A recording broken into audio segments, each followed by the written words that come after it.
As a result of this operation, 205 healthcare providers are now in the process of being suspended or banned from participation in any federal healthcare programs. Among those defendants announced today, 120 have been charged with opioid-related crimes. Boy, officials say a record of more than 52,000 Americans died of prescription opioid overdoses in the year 2015.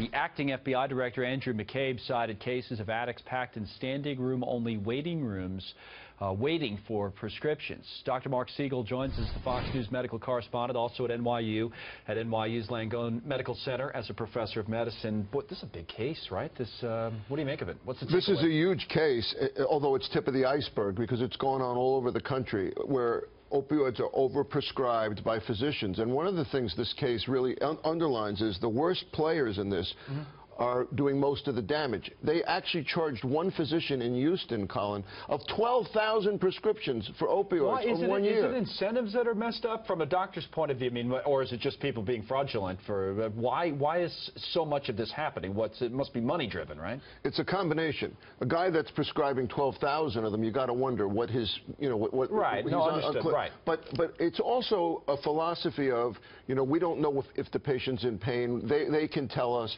This goes back 20 years already, where we were taught we can't tell a patient whether they're in pain or not. It's a knee-jerk, and most of the people doing the prescribing are primary care doctors that don't understand about back pain, that don't necessarily know the right answer. They want to quickly help the patient, and they don't realize all the damage. So they're not always doing it for the wrong reasons? Is that your point? Right, and that's why the FDA is increasing the amount of mandatory education that physicians need to get here. Because 4 out of 5 heroin users start with prescription opioids. Doctors have caused this problem. Now, they're enabled by drug companies that come pouring this in with this, and also insurance that pays for the opioids. So it's a big story. We've got to talk about it more. We've been talking a lot already about health care, generally speaking. I want to do that today as well with the president in Paris earlier, calling senators in Washington, encouraging them to get this health care bill done, get it through by next week, and they released their revised version of the bill yesterday. But you have the likes of Rand Paul, we talked about earlier, the senator out of Kentucky, and Senator Susan Collins from Maine. They've already said that they're not voting in favor of this revised bill. One more Republican defection officially would kill it, and that may already be out there, Dr. Siegel. So from a doctor's point of view, we've had a couple of political interviews in this hour. What should people know about this? Before I get to the doctor's office, I do want to say that if they want to reach Portman or Susan Collins or Capito, they've got to work on Medicaid.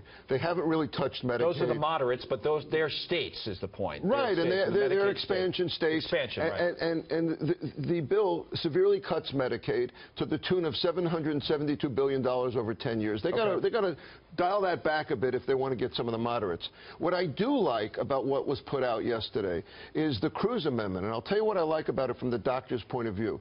You'll walk into a doctor's office, and they tell you, guess what? Under this new bill, Colin, you don't have a mandate anymore. You're free to buy what you want. So I don't have to get all the coverage, but they have to guarantee that I have all the coverage, but I have more freedom now to choose. Yeah, exactly. But if the Cruz Amendment hadn't been added, guess what you'd have to choose? Everything. Everything or nothing. Right. There was only one policy. It was called the Obamacare policy. It included 10 essential benefits. It included everything for pre-existing conditions.